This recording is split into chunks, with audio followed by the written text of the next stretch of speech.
It's probably the 9XXX. But that's like it's HDMI too. Hey, everybody, we're just getting set up. I'm gonna go ahead and mute everybody for now. And then if you have questions, I will unmute everyone. Yeah. Oh, good. So great. Oh. Thanks, Al. Lag on TV being gained low. I have no idea what that means. We'll go with no. I mean, it's not fancy. Yeah, no, So there's not gonna, hopefully it won't be no, but it's nice. It's nice, crisp visual there. good. Here we are. Yeah. And how's this work? Oh, Chuck's there. Hi, Chuck. Carol, Ashley. Oh, wonderful. So we have a few people joining us through the wonders of the internet. What are we doing? We can give another minute or so.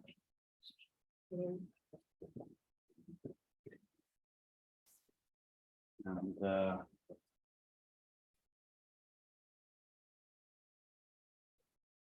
is there anything we need to do here, Marissa, or is this just all set, ready to go? And I'll just unmute it once we get to questions.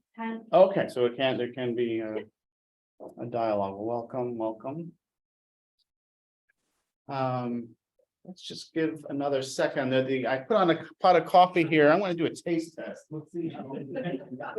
Because I certainly didn't make it to stay here. So, and there's please help.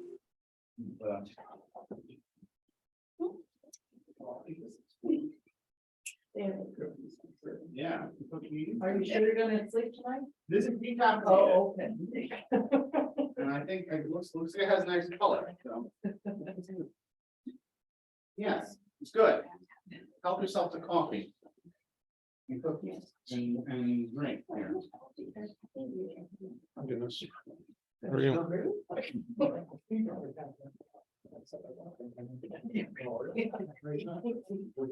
I was like,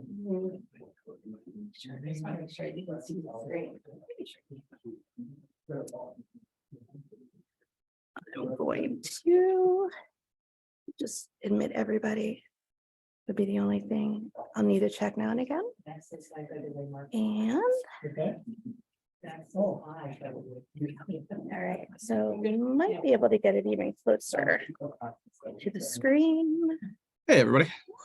Hello, I'm just going to mute everybody for now and also going to turn off my notifications.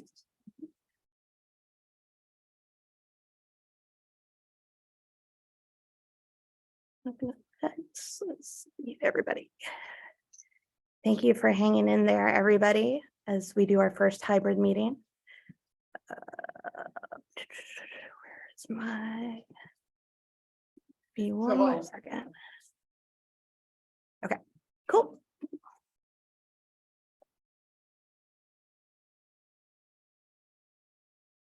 Well, welcome everyone. I'm Vincent Russo and the president of the Twinbrook Community Association.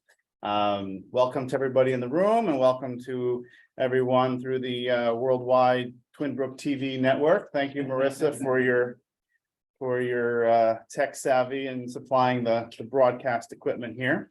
I'd like to introduce our board members. We have Mike Stein is our secretary. Marissa is our member at large for Twinbrook South, which is this side of Veers Mill. James is online here and he's our vice president. We have Mary Van Balgoy is our member at large for Twinbrook North. So the other side of Veers Mill in the vast kingdom of Twinbrook. And Jake Rose is our treasurer. So we all we all welcome you. I also would like to acknowledge Council Member Mark Pershela. Thank you, Mark, for joining us. Privilege having you.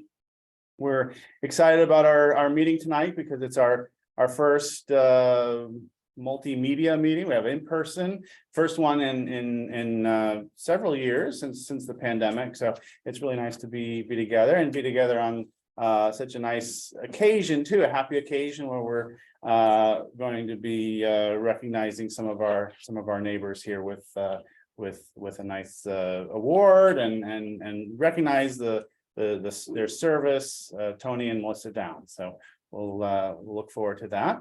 I have a few announcements, a few things I just wanted to share that TCA has been working on, been doing, and some things that are happening in the city that are of interest to the community.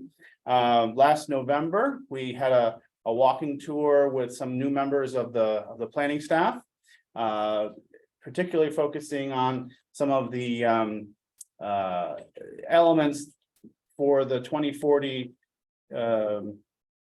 comprehensive plan. So there were a number of action items for that, and it was great. They were new to the city, new to Rockville, and so we had a really nice walk around. And I think we look forward to doing another one in the spring when it warms up a little bit.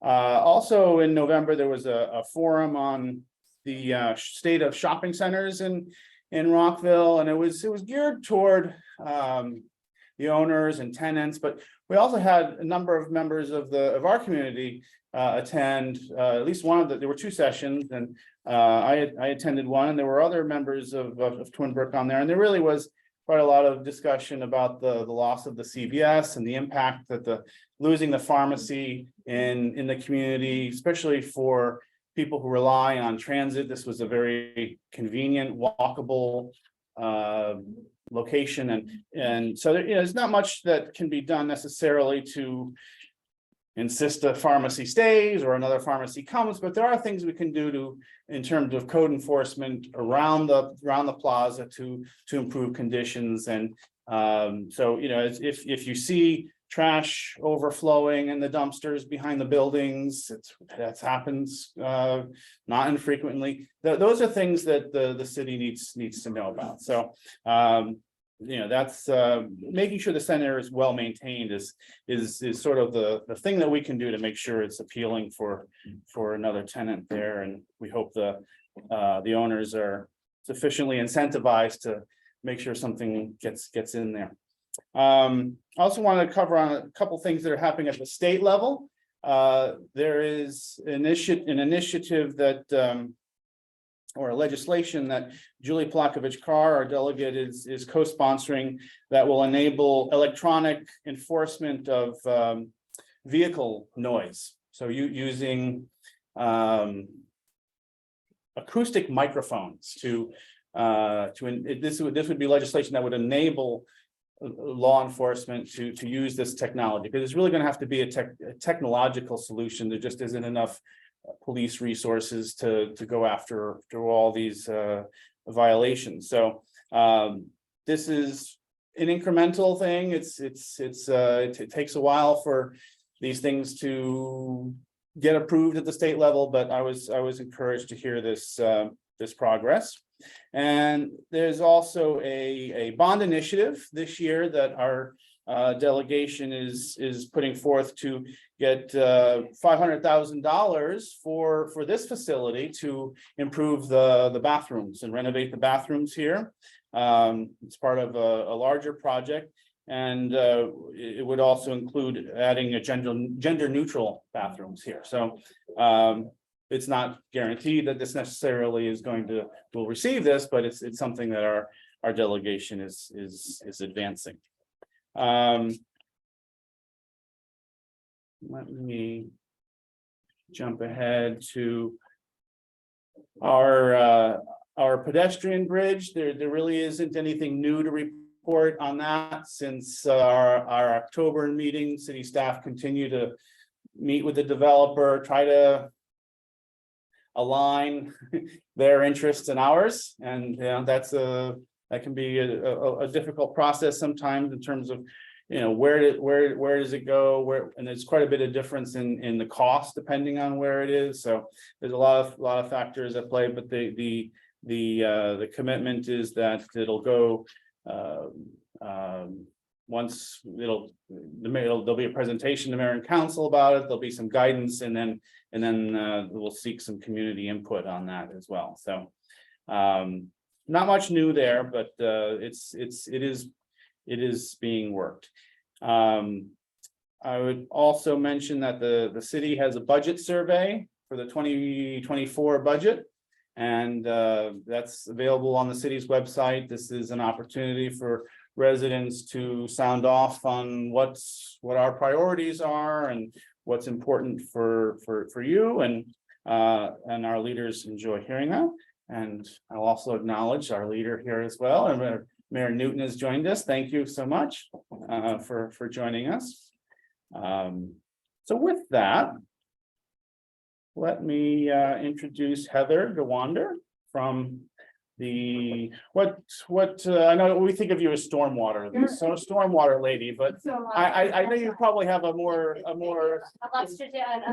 fancier title. I'm the stormwater manager for the city of Rockville. Okay. So close. Yes.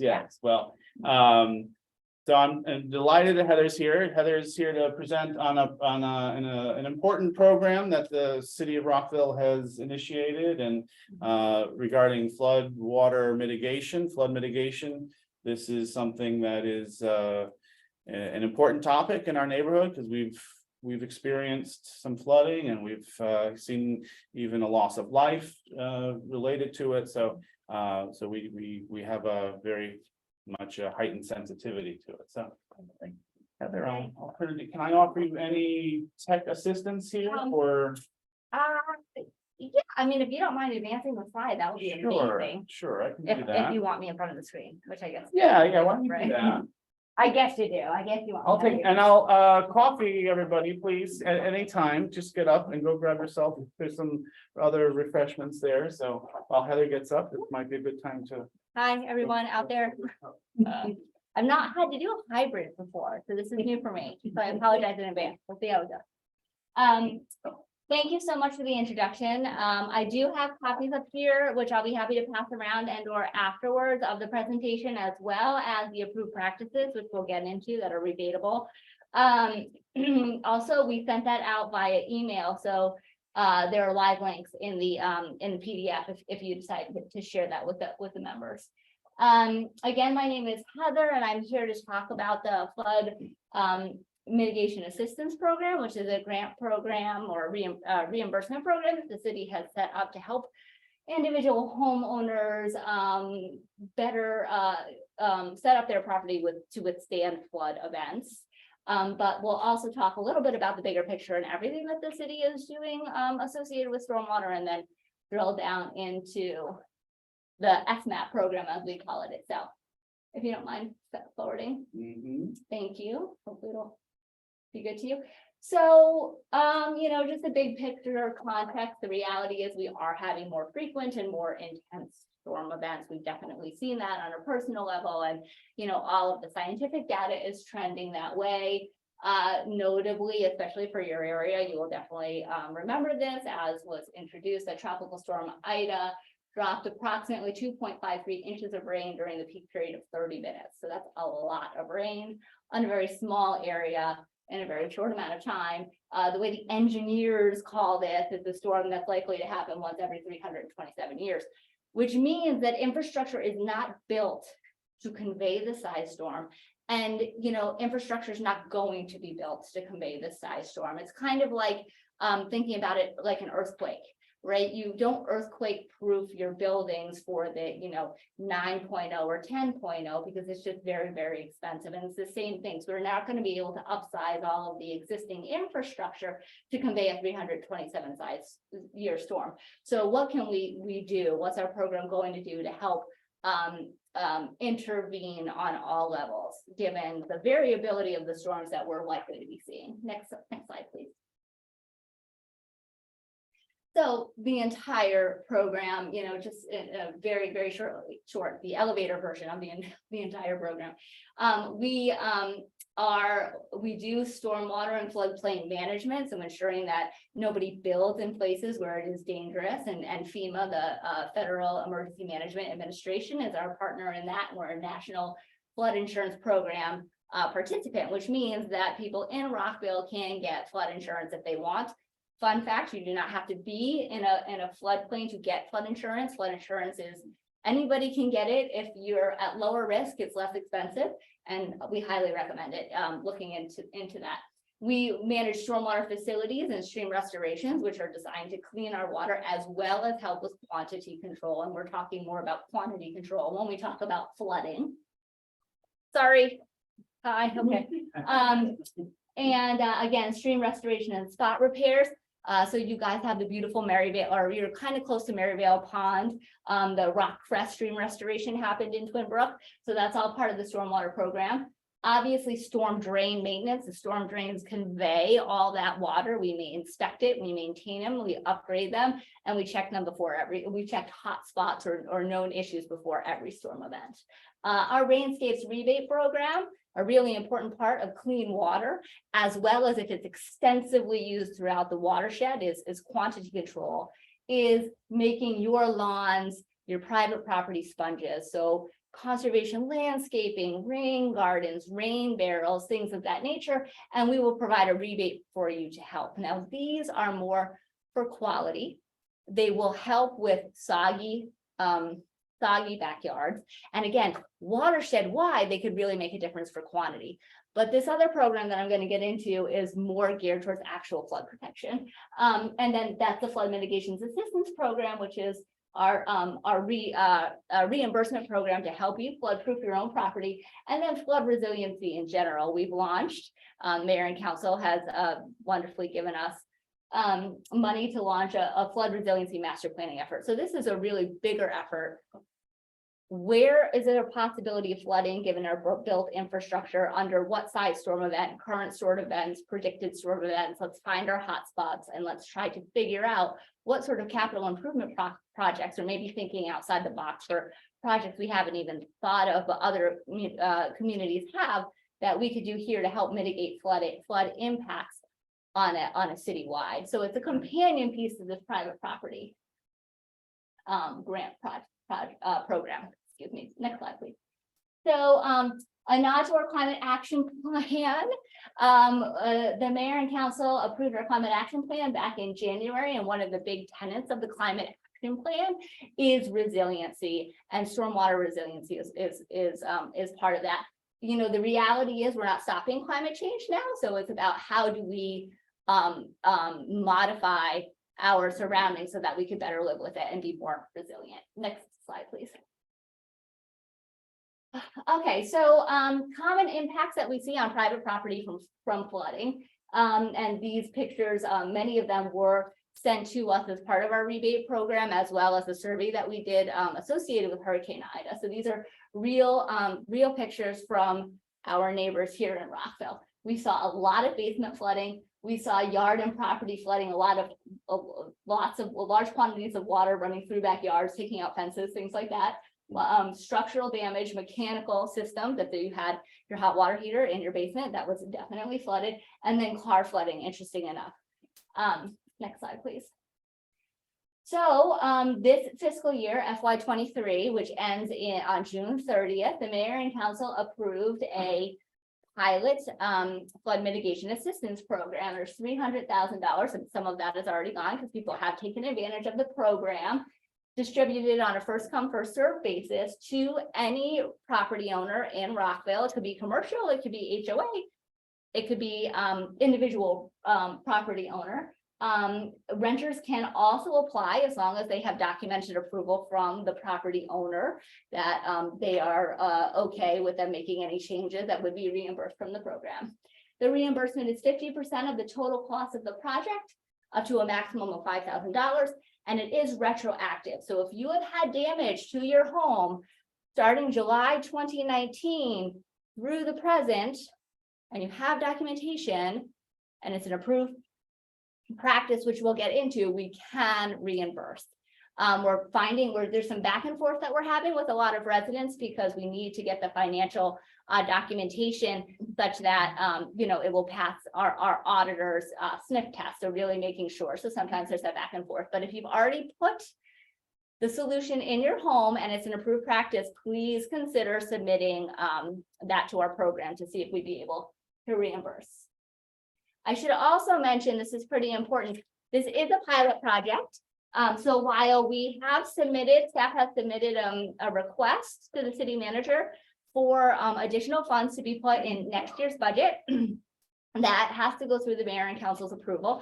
And that's a very competitive process even to get in the city manager's budget. So to the extent anyone out there has put in something that's reimbursable or is considering doing it, I highly recommend that you try to do it before the end of this fiscal year, which is again June 30th of 2023.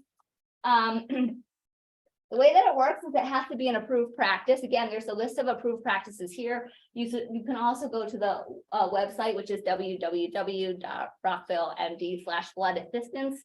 It's on that PowerPoint. If you send it out and if you just Google it, it'll come up. Mhm. There are these approved practices. They range from changing out windows to making them more flood resistant, raising your mechanicals, putting in I call them French drains or flood tiles, regrading your property so that when it rains, your house is a little bit higher than the surrounding area, which is surprisingly lots of homes aren't. There's lots of different categories. As long as it's whatever you put in is on that approved project list, we need to have some sort of photographic evidence that it actually went in. We need documentation about the cost of the approved practice. And that you paid it. And if you are able to submit those, then we could reimburse you. You do not have to show previous damage. This is about prevention. It's not about restoration. So you don't have to have had a flood issue in order to apply, as long as you are putting in the approved practice. And again, just an overview, things like windows, permanent glass protection material, basement window protection, doorways, basements, again, raising those utilities or putting flood walls within your basement to protect the utilities there. It could be things like non-permanent things like flood socks.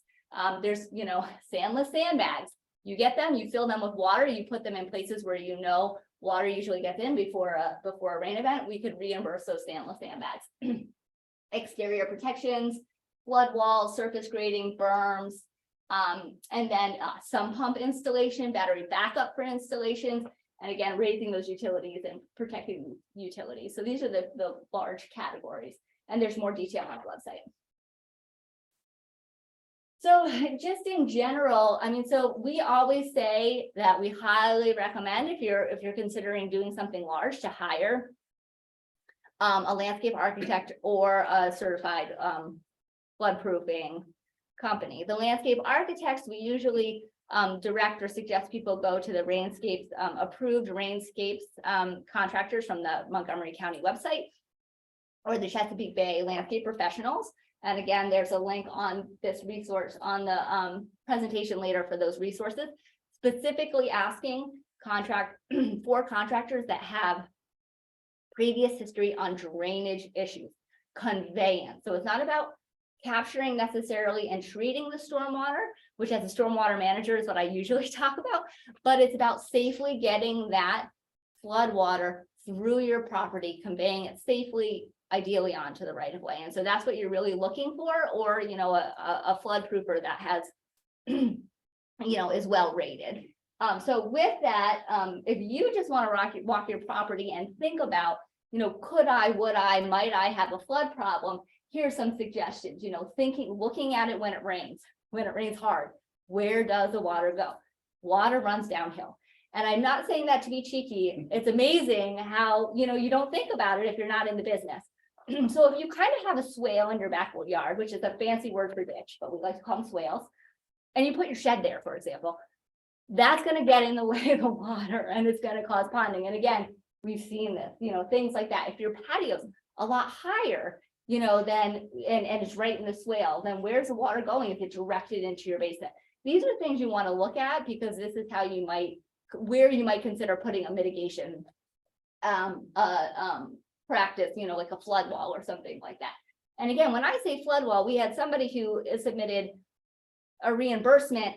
They had historically had a lot of flooding in their basement, the basement stairs and right in the basement. They put a wall this big. But that's how much flooding they would get, that if it was that much. And so they were, you know, I'm not gonna judge what you decide to put in. You know, we're not looking at it from a technical perspective. And unfortunately, we don't have the resources to help advise you technically. But if you think that that flood where you just step over to get to your basement is going to help, that would be reimbursable, right? So record runoff observations, potentially draw arrows on your property about where that water's going. Take notes about if anything's blocking the flow, and then look for those easy solutions that you might be able to do yourself. Downspouts. If your downspout is directed right to a barrier, then very likely you're going to get ponding there. And if that ponding is close to your house, it might get into your house. Direct the downspout some other way. So there are some easy things to just think about that you should do and look and assess your property when it's raining. And then look to a professional potentially for bigger issues if possible. And then just here are some of the resources that I was talking about. Obviously, the flood mitigation assistance program, the rainscapes rebate program. This is really focused more on what we like to call quality installations, as I was saying, rain gardens, conservation landscaping, rain barrels, all part of a solution, but aren't necessarily going to protect you during a major flood event. And then the climate action plan, if you want to find out more about the entire plan the city has in place for resiliency. And then Chesapeake Bay landscaping professionals, and the list of Rockville landscapes professionals are those landscape architects that we usually send people to if they're interested in doing some of the outside work on their home. Okay, any questions? Yes, hi. Mary Convalvoy. I have a question about how this information is getting out to homeowners, renters and such, and how I know the city, you know, puts out blocker reports and things like that, but how can we also, because you see there's a small minority here in terms of listening, you know, Twinbrook community itself. How can we get this information out to people as well? Sure. To, you know, ask for this. Absolutely. Thank you for asking that question. First and foremost, suggestions are always welcome. But I can tell you, we've done Rockville reports. We have over 3,000 people signed up for our sustainability newsletter, and blasts go out that way. They go out on social media, and there is a city listserv, I guess is the right term, my understanding, that goes specifically to HOAs and community associations, and this program has been put out repeatedly through that listserv. That's how we found out about it. Yeah. Oh, yeah. So it is happening. Yes, Yeah. it's happening. I love it. happening. Thank you for verifying that. I think it's happening. Sometimes there's a black hole, and I'm like, yeah, that happened. We also did a survey right after Ida, and we asked people to help us inform us if they had flooding issues, and we had approximately 50 to 60 survey respondents, and so we made sure that those people specifically got this information directly. There were a lot of people in Twinbrook, and we actually gave them a grace period of a few months to apply to the program before it went out to the greater public, just to make sure they had an opportunity, given that we knew that there was impact for those homes specifically. So that's how we've done it so far. Again, I welcome any suggestions. And the information has gone out repeatedly to the various tools that I just said. My concern is just, and I know that Rockville has been trying to address this, but we have a lot of immigrants in our community. And getting to them with this information, it's very concerning to me. Yeah. And how can we do a better job? And that is one of those, you know, how much more can we get this message across to them, because they are the ones that need it the most, I think. Yeah. Sorry. Yes. Suggestion along those lines. At least we now have a community coordinator at our school, Twinbrook Elementary. Does a really great job helping connect our community. Sure. Hold on. I'm just going to grab Existing resources. Mhm. At the school. Yeah. and she's been doing a great job, particularly connecting with the, I think, community. Great.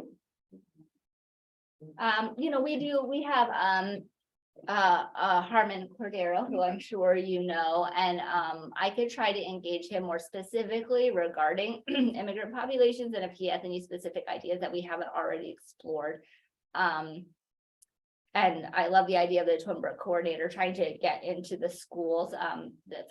For us, it's been a little bit of a hard nut to crack, but I'm sure there's other resources at the city where they've been successful. So I'll make sure to write it down so I don't, you know how that works.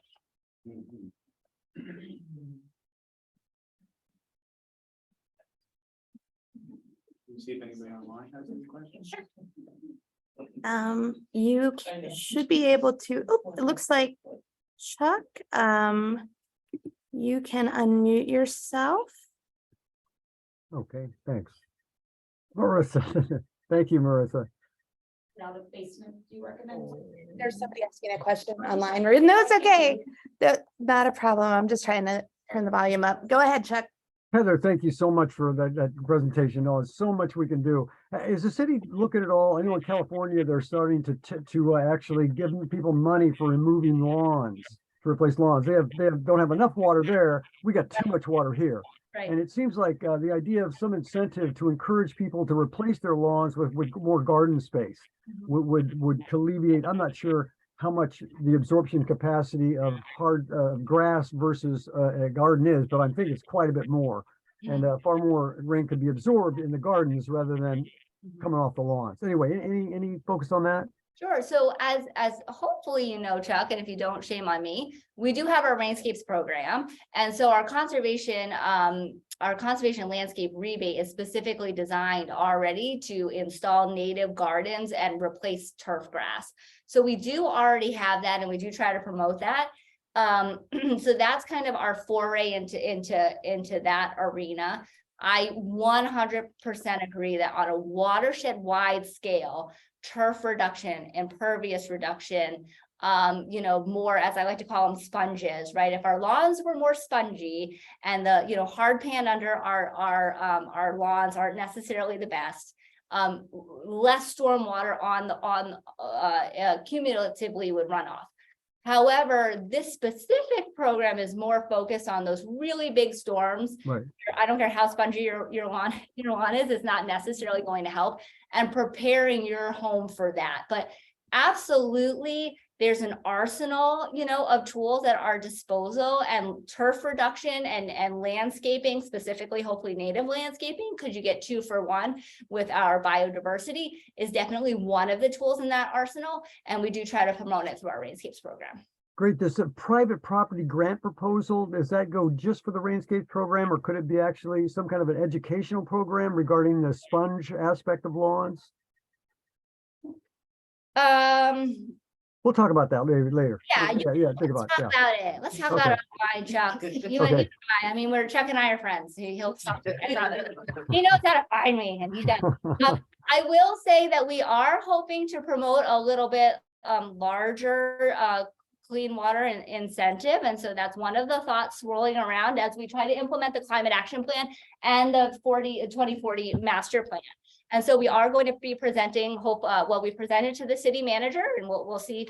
Again, he's got a lot of very, very valuable projects that he has to weigh the benefits of, that actually gets, to the mayor and council's budget. But there has been a suggestion to expand the clean water incentive programs, and it allows for larger grants on private properties, like HOA wide, potentially HOA parking lots, etc., as well as educational programs that nonprofits want to bring to us, and or large scale tree planting programs. So we'll see if that's successful this year, and that would be hopefully in partnership with the Chesapeake Bay Trust.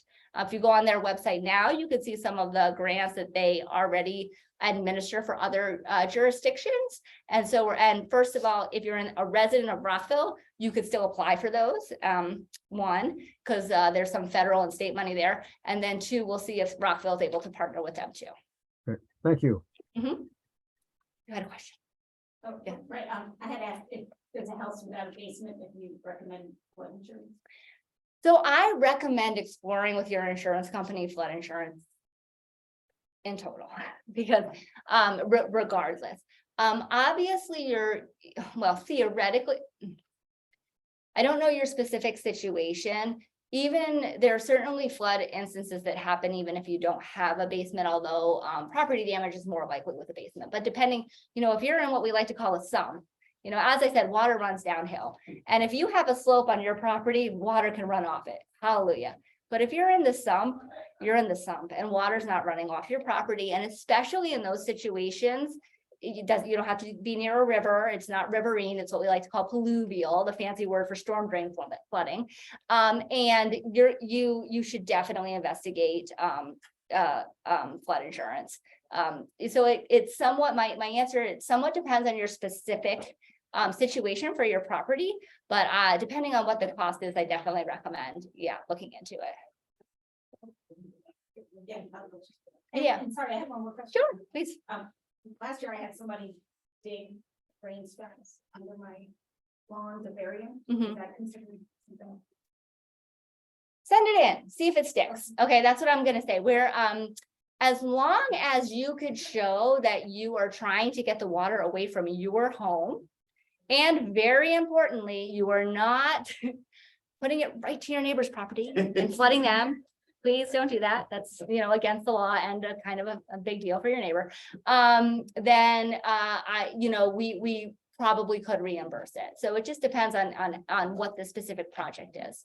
We ideally would like you to be getting a little bit more away, not just what's coming off of your roof per se, but really the overland that's potentially coming as well. And that's another really important thing. People want to bury everything, and I totally get it, but ditches are a much better way and much cheaper and easier to maintain way to convey water. So you don't have to bury it, have a lovely little, swale, again, fancy word for ditch, in your backyard, put some pretty rocks, put some landscaping. Chuck will be happy. He will find you a native.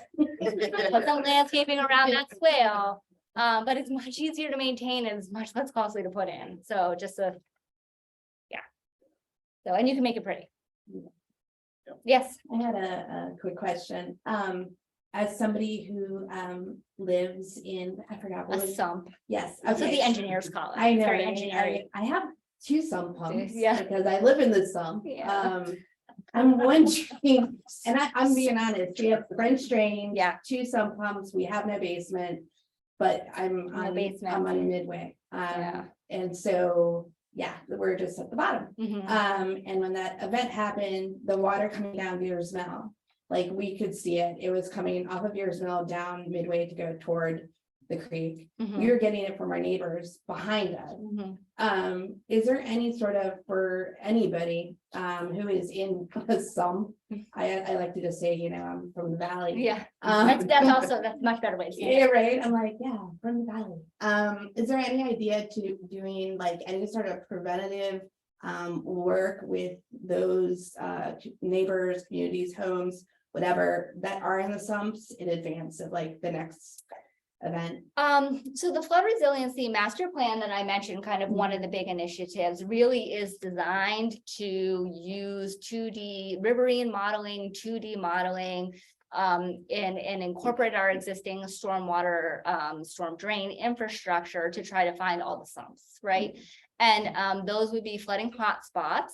And then, there'll be a large stakeholder interactive push. So hopefully we'll get to everybody and get everybody to be able to participate in that, to help us identify and prioritize the flood hotspots, or criteria for flood hotspots, and then criteria for, actual how to prioritize actual mitigation projects that then would go to, as part of the plan, to the mayor and council for their approval.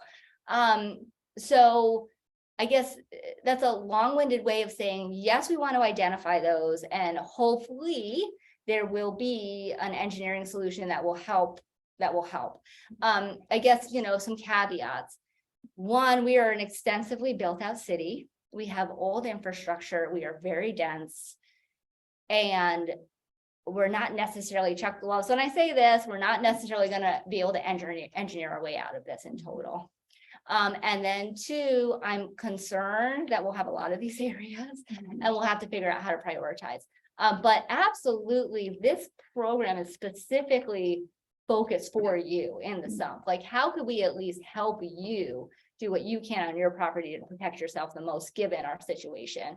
And then, again, hopefully as the flood mitigation, the flood resiliency master plan program, and study continues to be developed, we'll identify those areas and have secondary solutions. But it's super complicated, and that's, like any CIP, you guys have been waiting for your bridge, right? Like, it takes a long time. So that's specifically why we wanted this program. I know Councilmember Ashton's laughing. I'm sorry. It does, like, it takes a long time. We're doing our best. Like, we're working. Yeah, I mean, that's a long-winded answer for you, so I apologize, but. No, it's no problem. And I know it's gonna be like, there's the long-term plan, but for those in the sumps, the short term and kind of what we're concerned. I mean, and again, one of the things that, so I started my career from a water quality perspective, the rain gardens, the conservation. I wasn't really thinking about floods, which is ironic because stormwater is all about floods, but that's fine. So, flood walls. Right? I mean, you literally build a nice little wall around your house. And it's not super expensive. You can make it pretty, and it really helps. And so I hate to say that, but that, in the short term, it might be something that you could incorporate into your beautiful landscaping that would really help protect your property. That's a good idea. And I can always ask Chuck for ideas. So. Absolutely. He will help you. Thanks. Thank you so much, Sure. Heather. And I'm going to leave these. Yes. Yeah. So what did you have here? Yeah, So these are just the slides for what it's worth. To the extent anybody wants them, I'll be happy to recycle those that don't. These are some copies of the flood mitigation approved practices for anybody. All of this is on the website. Probably really important. Yeah, this is the best. This is the better one. It's obviously it's all on the website, and to the extent, again, you're able to email the PDF, which I think we forwarded to you. There's live links to all of the things that I have here as well. Okay. Did we get everybody's question here? Were there any other additional? I I think. didn't see any other. Okay, well, thank you so much for having me. I appreciate Thank it. you so much. This was great. Other opportunity to get your cookie and a cup of coffee here while we change set here. Yes, you're gonna need your computer. They frown on me. You're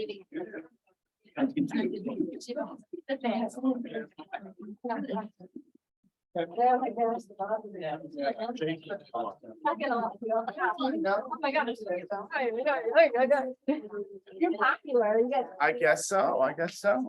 And we also have a sign-in sheet if there's anybody here with, is. We especially want to make sure we get anybody who isn't receiving our messages or is new to the neighborhood. We want to make sure we get everybody. Yes, Sam. I was gonna pass it around. Yeah, would you do that, Mike? Just make sure everybody has it. And then also online as well, make sure you found the link, so you found our addresses, and if you found us through a channel that wasn't through email, please do let us know, and we'll be happy to add you to our list. Thank you again. Heather, that was wonderful. Welcome, Councilmember Ashton. Thank you for joining us. So we have a quorum here. I don't know, we can do some business or something. This is great. So on to our next item is our Twinbrooker of the year. I should actually say Twinbrookers of the year, because we have, this is our third year. We're joined online here by Chuck Woolery, our recipient last year. And we really want to focus on recognizing members of our community who go out of their way to make our neighborhood a better place. And we have so many people in our community who do things big and small every day, day after day, to improve the Twinbrook and improve our community. Many of us know these people, we see them, and this is just our way of really shining a light on good things that are happening in the community. And we believe they deserve some recognition, and one way to do that is through our Twinbrooker of the Year award. And this year we honor Tony and Melissa Downs for their years of service to the Twinbrook PTA. And we're happy that we're joined tonight by by Madeline and Allie. Allie's back there somewhere, okay. So Madeline is in grade 7 and an alumna of Twinbrook Elementary, and Allie is in 4th grade there. Melissa is a Twinbrook native. She grew up in Twinbrook. She lives in Twinbrook. She attended Julius West, Richard Montgomery High School. So deep roots in the community. And they've had various roles in the PTA over the last 6 years or so. Tony was president for 2 years, and has had roles in keeping track of membership and communications, putting to use his considerable tech skills. I think I always remember Tony having the earpiece long before I knew what those things were. In his, he's like, what did he grow there? You know, that's so this year he's running the book fair at the school. So and Melissa has been the maestra, I guess, behind the phenomenally successful fun run. And for 6 years she's been running that, and like any good leader, she's cultivating the next cultivating a successor here. So and to Emily, who sends her regards. She was in touch with me today. So Emily Caradeo, right? Yeah. And this fun run is a big deal. It's held every fall, and it promotes community, it promotes fitness, and it's just a lot of fun. I know the mayor's been, I remember the mayor coming several times, and it's just a great event. And it just as importantly, yeah, she ran too, right? I think, yeah, a little trotting around. Yeah. But just as importantly, it raises a lot of money. And in the years since 2017, it's raised over $70,000 to support the school and the PTA and its activities. And what this money is used for primarily is to fund the school, the field trips for students.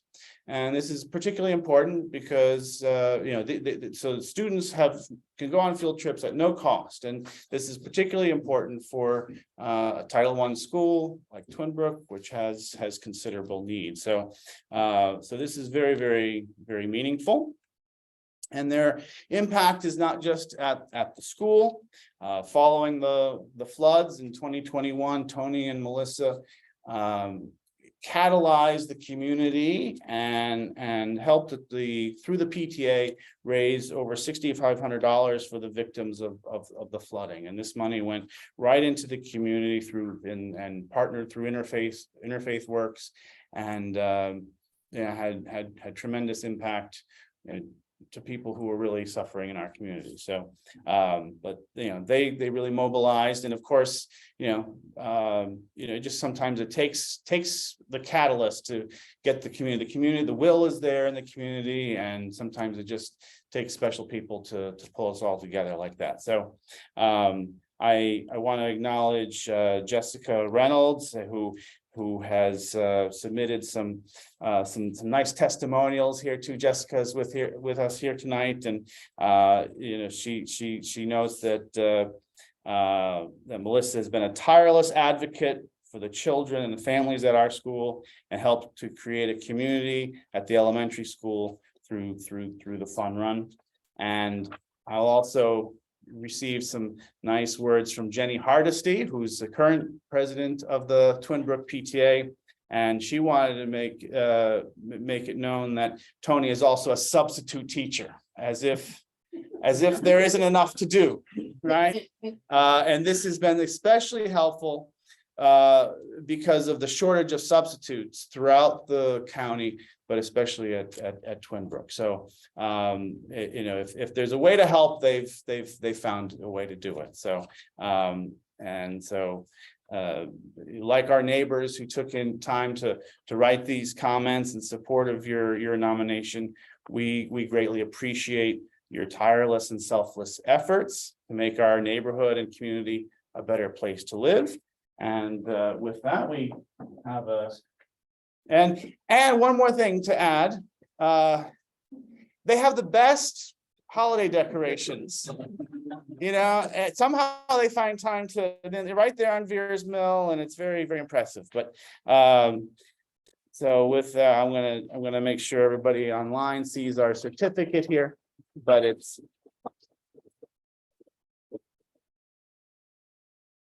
happy to present this to you. And here, why don't you come up and just be seen here for the, just look at, and we also have a check for $100 to the Twinbrook Elementary PTA, because we want to contribute and support all the work that you do, and so we're just delighted. Thank you. Thank you. Thank you. Thank you.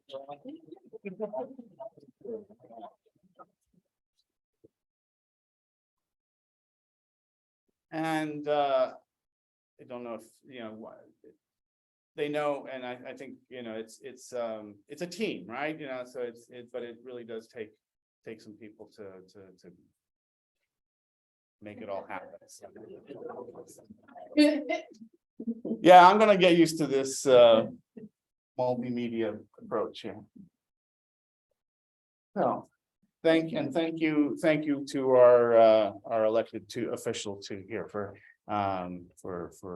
amplifying our recognition of your work. So, thank you. Any other remarks? Yes, Sam. Would you initiate an action to have them recognize the citizens of the city of Rockville for the year? I know there's a whole bunch of candidates that include them. The Good Neighbor Award. Yeah. It's an excellent suggestion. Yes. The suggestion from Sam is and a good one to submit to recognize them as a good neighbor of the year. Or good neighbor award that's through the city. I should know. Yes. It's a nice program the city has. So good suggestion, Sam. Thank you. Yes, Councilmember. Congratulations and thank you. They started out in PTA, just saying. But I do want to. The mayor and Councilmember Ashton are pointing out that they started in PTA. I think they're giving hints. I just wanted to put a shameless plug, if you would allow me, for the budget survey. Yes. QR code in my phone, but wants to take a picture of it, or maybe just scan it, because we want to make sure everything that you want or your values and priorities are factored in by mayor and council. So we read every line, and I will be looking for you to scan it. Budget survey, yes. And we can maybe make a link on our website to that too. So very, very important indeed. One other bit of important city business is there's, as you may be aware, there was a charter review commission that concluded its work and submitted a report to mayor and council. And one of the items one of the suggestions is to expand the size of council. And there's a public hearing on that next week. And one of our own members here was a member of that Charter Review Commission, Marissa. And we want to make sure that we get some input. We'd like to offer some testimony particularly on the issue of expansion that's in front of the council next week. And so Marissa, I'll let you turn it over to Marissa to introduce that topic. And I would be remiss if I didn't share with the online people, you can scan the QR code right now. And while you're watching this, it'll go right to your web browser to take the budget survey. And thank you to Councilmember Ashton for giving me a QR code. So yeah, the Charter Review Commission, where to start? The Charter Review Commission began right at the beginning of COVID. I think I found out in the October before COVID hit that I had been chosen, and it was a privilege to be on the commission. We had a lot of issues, and there was a lot of issues that will affect the entire city, but definitely will also impact Twinbrook. And I think the ones to focus on right now, it's a very big report. And although most of that's the appendixes, so if you kind of skip that, the actual report itself is not so long. There's two public hearings coming up, and I would encourage everyone, regardless of how you feel about it, send in an email with your thoughts, sign up to testify, which is just speak during the public hearing. I think it's really important to kind of see the end result of this commission turn into community feedback and advocacy. So the first one on January 30th, and I'm so glad that there are people here that will correct me if I get it wrong. The first one on the 30th is around the expansion of the city council. So going from 4 council members to 6. These numbers have been floating in my brain for so long. I should know this better. And so that's on January 30th. And I will be there. And if you have any questions about, what speaking at a public hearing or anything like that entails, let me know. I've done it a bunch. Vincent's done it a bunch as well. It's really sounds a lot more daunting than it is. So that is going to be on expanding the size of the council. And then there is another one scheduled for February 6th. And that is on another set of the recommendations coming out from the Charter Review Commission on how we will define eligible voter. And that affects both with regards to age and regard to citizenship status.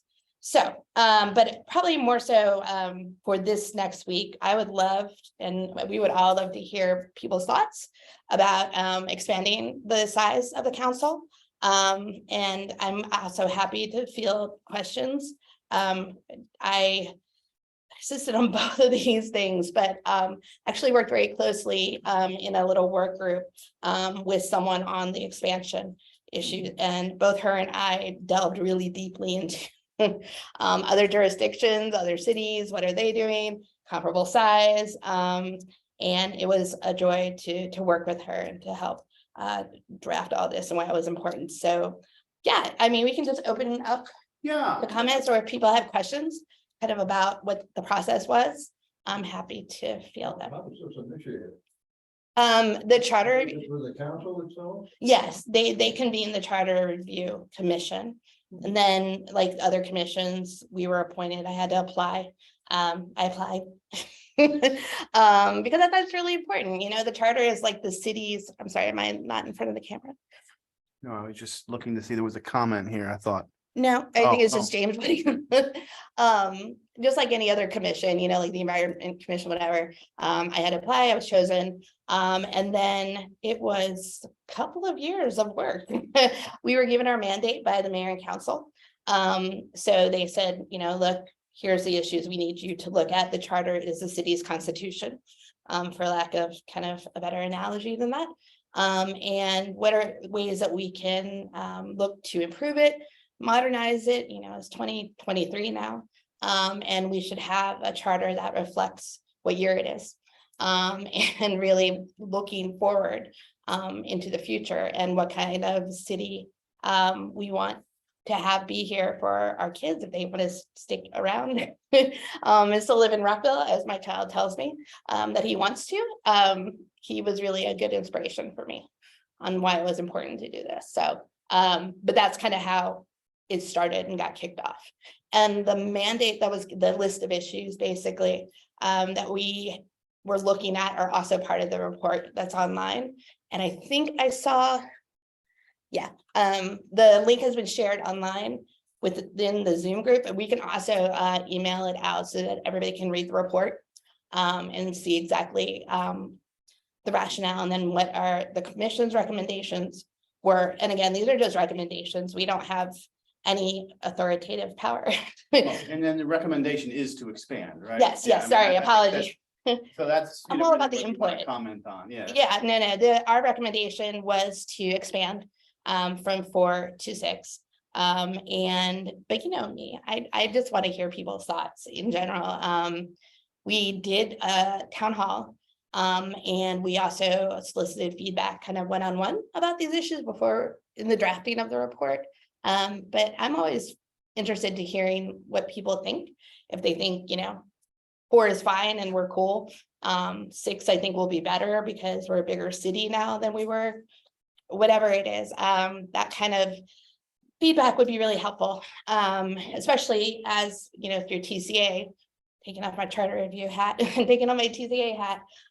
If it's something that we're running a survey right now, actually, on this topic as well. If it's something that we're hearing from people and we're going out and we're talking to people and this is something they support, then we'll have some short remarks that we'll give on behalf of TCA at the public hearing on the 30th. Is this something we vote for, or is this something that is just proposed? And So, yeah, no, then that's a really good question. So the recommendation then goes through a process, and this is the part where I am going to look to the side of the room, because yes, so it can go 2 ways. It could go after the public hearing, you all can vote on it and it occurs, or it can mayor and council can decide to put it on the ballot as a referendum for everybody to vote on. You know, it's interesting, given that a lot of the second layer of issues are around voting. I have mixed feeling. I'm always a big fan. I love ballot measures. I'm a nerd, like a big old nerd. When it comes to policy, I love ballot measures. But when it comes to voting issues, to me, it's tricky, right? If we're trying to expand and come up with new ideas to get more people engaged in voting, then we're basically asking the people already voting what they think we should do. And that's not really the right audience. And this is just my opinion. TCA had his back up again. But you know, if we want to find out how to get more people voting in the city, then we really need to connect and think outside the box and get more into, you know, those corners of the universe, rather than the true believers like myself, never missed an election. Not since I turned 18, but not everybody's like that. So, you know, we have to encourage as many people as possible to vote. So that's where a lot of these, and I think, you know, ultimately the expansion of the council feeds into that as well. You know, we do have a lot of national politics affects us as well on the local level, right? That same sort of apathy and the tension and the frustration and the anger, we feel it locally here as well. And so I think any way we can make people feel more connected to city politics, to city government, then they kind of see that it's different. I think it's better than national politics, but anyway. The pros and cons of leaving it at 4, increasing it to 6, and leaving the voting as is, increasing it, so opening it up. The pros and cons of both, they're in the report, and I definitely would encourage you to read the report, because this could get very long of a conversation. Yeah, I definitely have my own viewpoint, but the report, I think does a really good job. I'm not just saying that because I helped write it, but I think it did a really good job of, you know, literally the pros, the cons, and then this is the recommendation from the Charter Review Commission. And then there was even a spot after that for a dissenting opinion. So we outline how many people within the commission voted for or against his recommendation. And then the people who didn't support the recommendation were given space to outline why they didn't vote for it. And we tried to make it very transparent. So you'll see my name. Like, oh, Marissa wrote the dissenting. Oh, Marissa voted for it. So we tried to model the behavior and what we want to see in the future. Does that make sense, Ruth? Did everybody online hear? Oh, and thank you to Sarah. It was a pleasure to serve, even though it was, oh, thank you, James. I'm sorry, I'm getting like waves in front of me. I can totally see what the whole hybrid thing is. Very distracting, but fun. A different kind of fun. Anybody else have any comments, questions? It was a lot of fun. Yes. In the Rockville reports, there was an article that says about 16-year-olds voting. Was that part of your? Yes. Yeah. That was one of the issues that we looked at, was whether or not 16 and 17-year-olds should be allowed to vote in municipal elections. And it's funny too, because I maybe because my son at the time was, younger, I didn't realize that 16 and 17-year-olds were able to register to vote until I started on the Charter Review Commission. Because I don't know about anybody else, but like turning 18, that was a big deal. And for nerds like me, like, oh, yes, get the vote. I remember lining up at high school with everybody. So I didn't realize that we were already registering 16 and 17-year-olds to vote. Now they're not able to vote in federal elections, but the pipeline has begun. So we looked at that issue, and that was actually very fascinating one to do, and to look at the pros and cons of that. Also in the report, also I have my own viewpoints on that, and I definitely want everyone to read the report to kind of see where our thought process was. But we did recommend that we hope that mayor and council looked at expanding the vote to 16 and 17-year-olds for municipal elections only. We can't change federal policy. Maybe things would be different if we could. So that's a great question though. Where do we get this copy of the report? It's online. I know that James has been doing a terrific job of, while sick, by the way, posting the link a bunch in our chat, but we can do a follow-up email to everybody after this meeting. We can include the stormwater presentation and all those links, and I can also include the report link as well.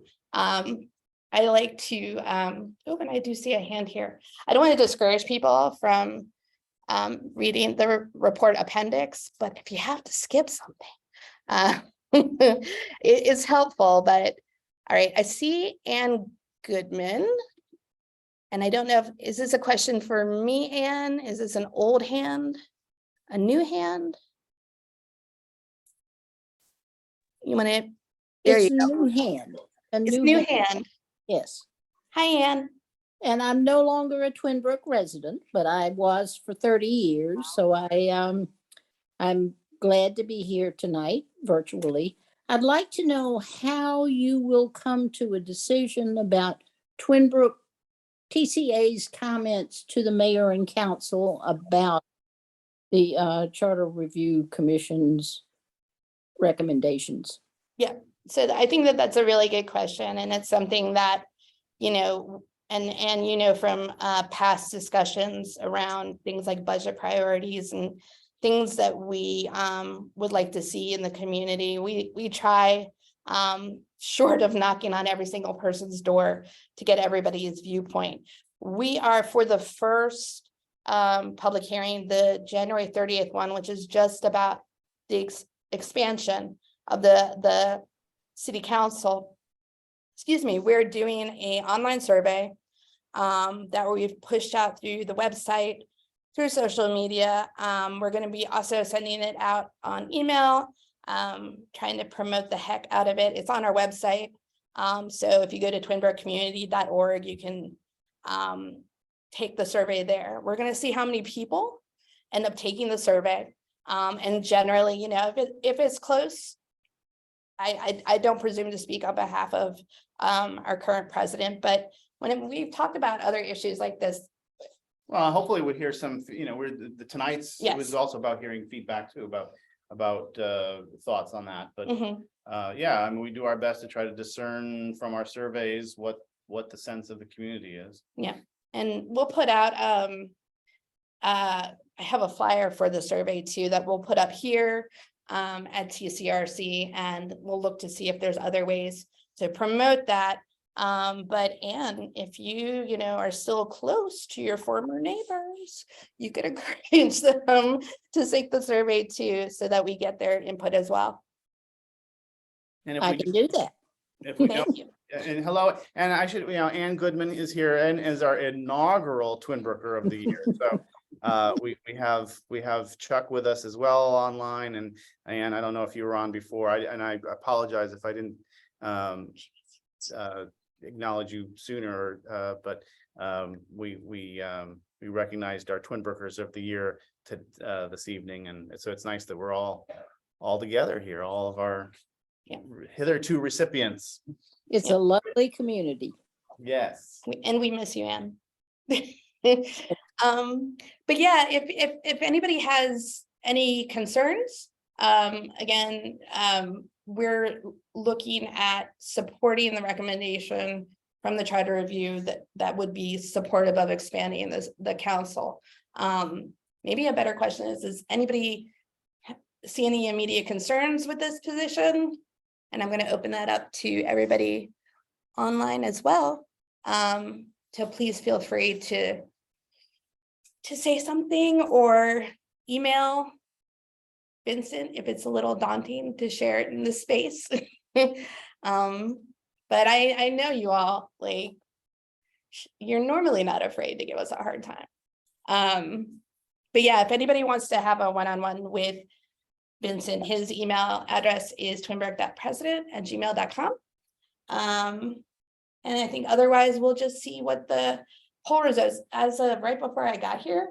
It was running around 70%, 75% in support of the expansion. So as it would stand, we would probably go ahead with based on those numbers. I thought you were raising your hand. I was like, yes. Yeah, I mean, for food for thought, I think this particular recommendation is kind of the safest of all of them. It's hard for people maybe to conceptualize or have real feelings about, like, people have already brought up, and people are going to have strong feelings about lowering the voting age to 16, or, you know, letting non-native vote, or, you know, some districts, for example, and this could be tied to districts. I know that is more controversial, but I think for a lot of people thinking about going from 4 to 6 is like, well, It's a good why? point. Is it good? Is it bad? Is it just, for a lot of people, I don't think there's much to sink their teeth in there. Especially in a city like Rockville, it's generally well run, and there's not a lot of controversy, and things work well, you know, for your average citizen observations.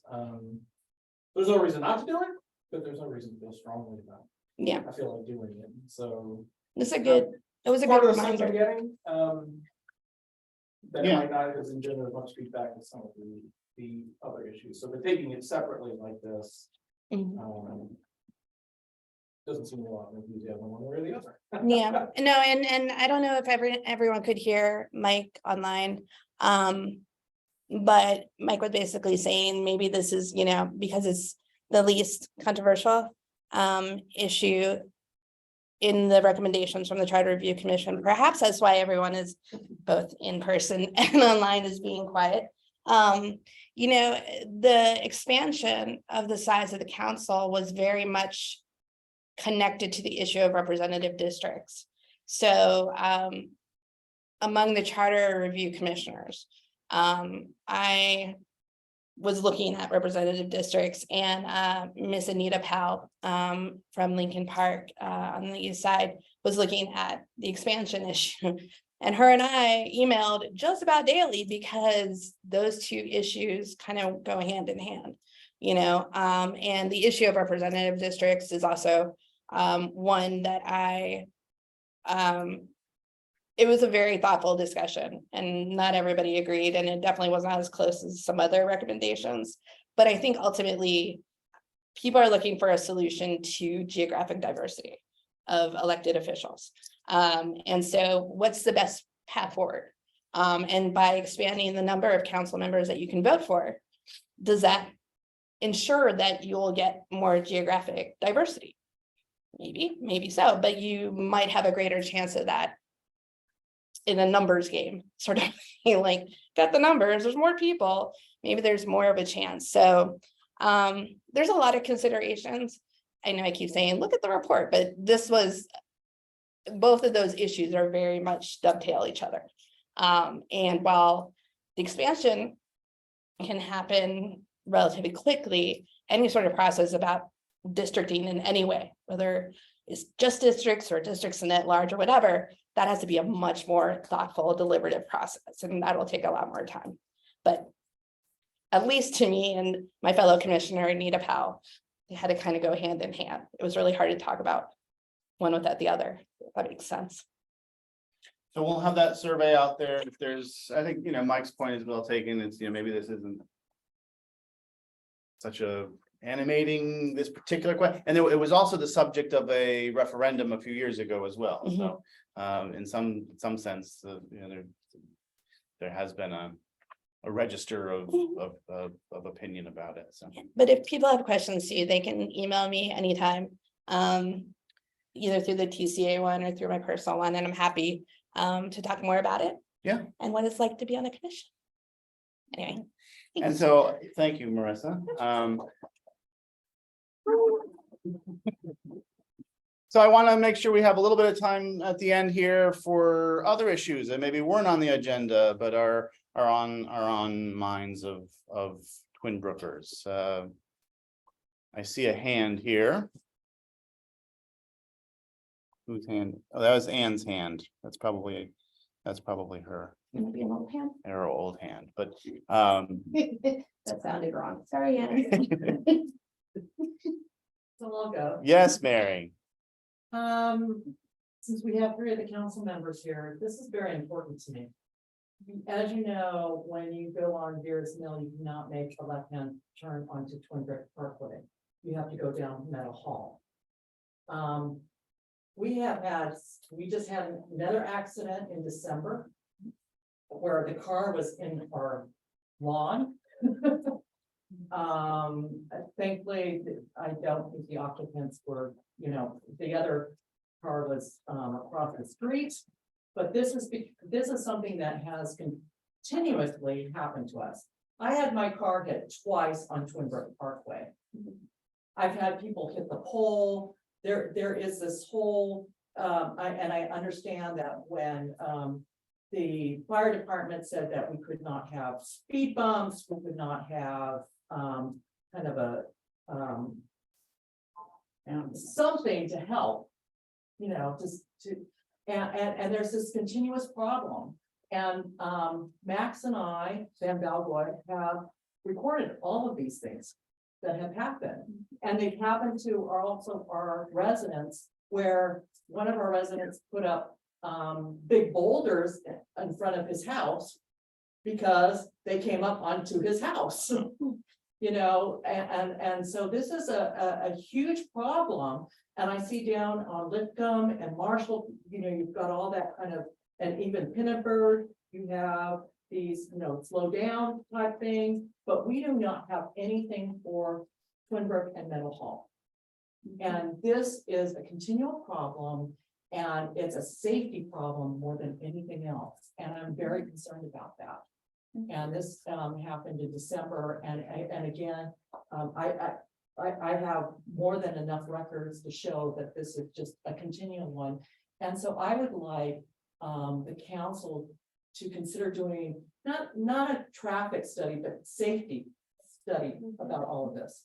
I'm also concerned because a lot of, I've seen this at Twinbrook here with the community center. We have the lights there. I don't know what's happening with the signal up there further up on Twinbrook, but we have nothing for the people that are crossing the street on Twinbrook and Middle Hall.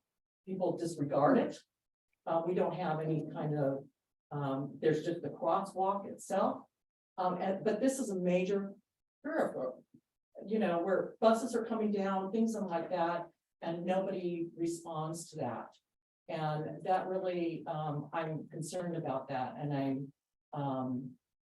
that is something I just want to bring up, because this is the way people do not come from Beers Mill to Pinnenberg or to Marshall, or, you know, and where the schools are located. They do come down this street. That's the only option they have. And this has been a big, huge problem. And I think we're all getting tired of the accidents that are taking place. We will set up a meeting with staff and you all and figure out what to do.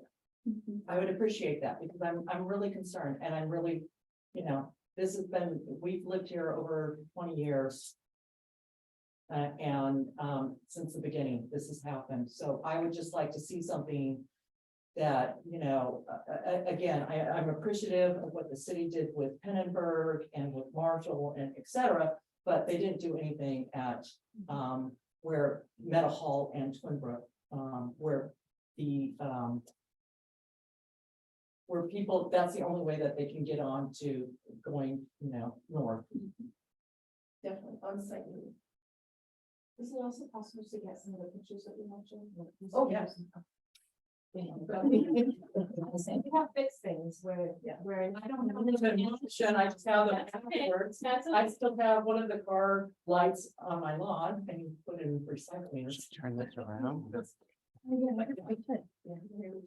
Sorry, I kind of forgot it's on wheels. Apologies. to Everybody online. I should have done that. See the room. I know, right? Look, I can be like, look. Hey, everybody. But Okay. if you can follow up on that, just give me information that you need to do that, I'd appreciate it. Thank you, for sure. Monique, you said, did you mention something about the pedestrian bridge, or do you have, I didn't know if there was. I did ask Yeah. staff, just because we were here, I think it was the October meeting, and they gave an update. And I asked staff before, I think it was yesterday, just to say, where are we? I know that they're gonna be sharing some additional information with mayor and council in about 3 weeks or so. But right now, it's, to my understanding, they're in that coordination stage with the developer, Okay. because there's some part of site control that they own. So they're having some final meetings over the next 3 weeks, and we'll be getting an update, but you know, this is very much on the plan, on the minds to get done. It's just picking the right design and making sure that that's figured out. Okay, I didn't know if there was anything different, okay. Anything else? One issue too, that I was gonna mention earlier, but is the historic preservation work plan. And this came before mayor, and a draft came before mayor and council in November. And Twinbrook was mentioned in a couple places for doing a survey work of for cataloging and inventorying properties that have potentially become significant since the previous time there was a catalog done. And you know, I think this is something that we want to have done very carefully. Well, I don't know if I like that profile, but stand this.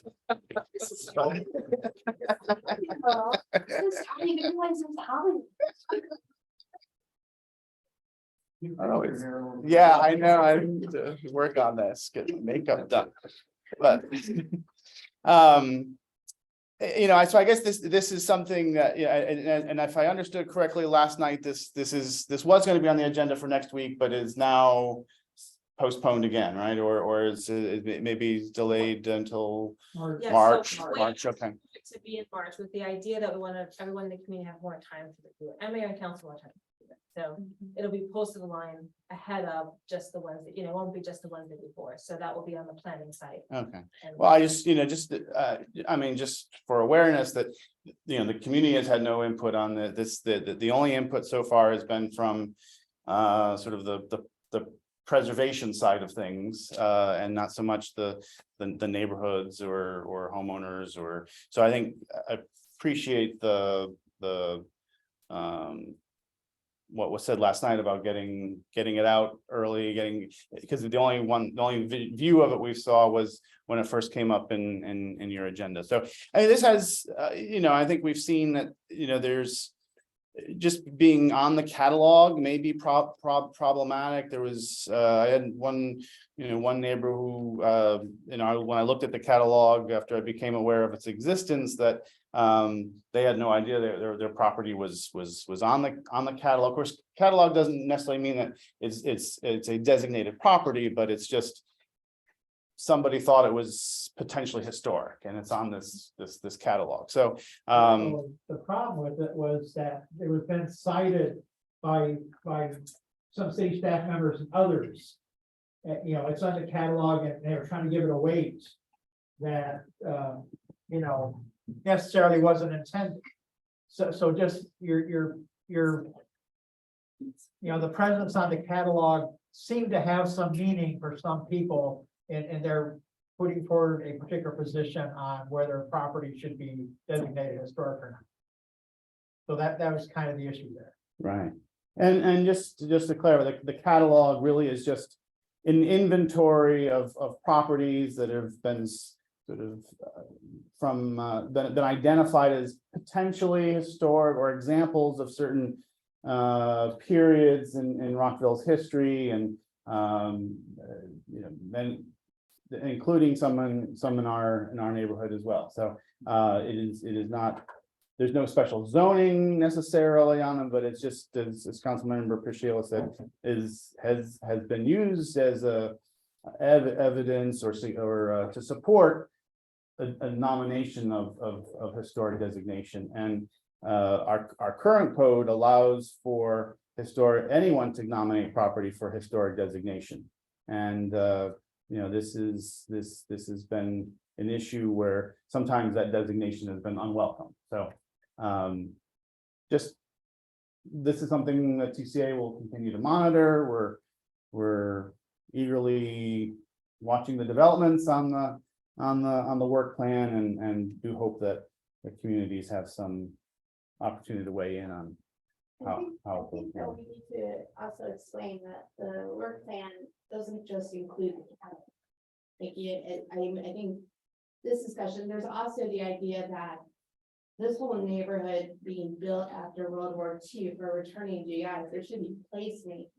So not necessarily a historic designation per se, but to acknowledge the history of why this neighborhood was built, and acknowledge the history of who built the pool and who dug that out. And you can do that with placemaking, like exactly. Like I'm fascinated by the fact that I live on Midway Avenue. I have to walk down Aleutian. I took our dens to get here. Like, there is no World War II history, and not everybody, maybe because I'm an old history antique nerd. Like I think it's valuable to I'm just a nerd. I think it's valuable to capture that. So I think it's more than just the catalog. I just want it to be clear, because I think there is historical value that we should recognize in this neighborhood, good and bad. Both actually would be helpful. right, it's the work plan has a lot of elements to it. So. I haven't been able to review the work plan, but I will say that in terms of, so when we nominate something, Mark, as a local landmark, yes, there's a lot of restrictions and things like that, or even having a historic, I think it's good to have a historic buildings catalog, just to say this is the different architectural types that we have. And we did update it once before the last one. But I will say that it's also, it's not putting necessarily an onerous on the, if you do it as a local landmark, yes, it's putting probably an onerous on the owner itself. And I've heard this many times, like, this isn't worth it. But when you look at a neighborhood, in a sense like Twinbrook or something like that, or where I work in on East Capitol Hill, it's a historic district, so to speak. And it's just keeping that history. And so there's some things that they just don't want, they just don't want you to in those terms to, demolish and then bring up a McMansion, which we've seen on Veers Mill. I have it across my street, that type of thing. It's more in keeping in the flavor of the neighborhood more than anything else. And being certainly on the National Historic Register, that doesn't do anything at all. A person can demolish that, something like that, even being on a National Historic Landmark. And what the HDC does in terms of making recommendations, they're really looking at this closely as to whether or not this is a local landmark and what changes you can make. And it's not saying you can't do anything to the building. It's just saying that let's do it in the style of the building itself and keep the character of the building. And we've seen that in East Rockville, we've seen that on the West Front, and it's probably time for Twinbrook itself. Yeah, I think part of what should happen with all this historic designation issue is we need a lot more clarity and a lot more transparency what's really in there. But I wasn't going to address that specifically. I was just going to say that I have for a long time been advocating a new kind of historic recognition, and Marissa brought up the Twinbrook pool, which is dug out by returning GIs. But the other one that I was thinking was, Rockville's home of the human genome, and there should be something more than a placard out in front of some properties.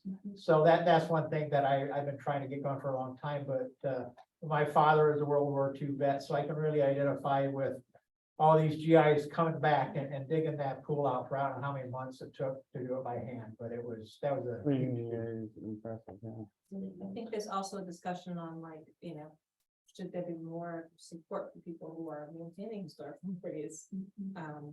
Just because they're holding a piece of history for the entire city and county. So the county does have some financial incentives, but maybe the city should do something too. But from what I understand, the city does. But And they have that tax credits. yeah, but more is what they're saying. Mhm. Yeah. Anything else that we should get to before Oh, we he's close? getting right to 9 o'clock. Okay. Yeah, I know. I'm gonna want to keep the staff here.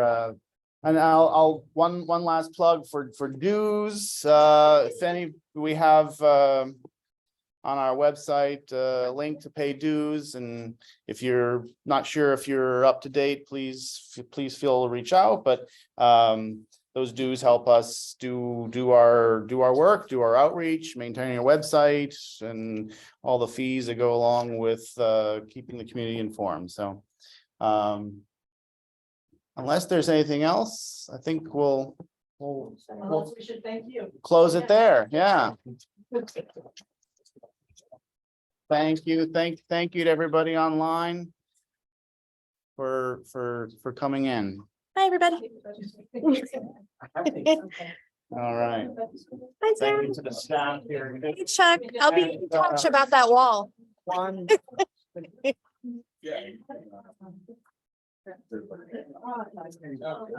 was gonna.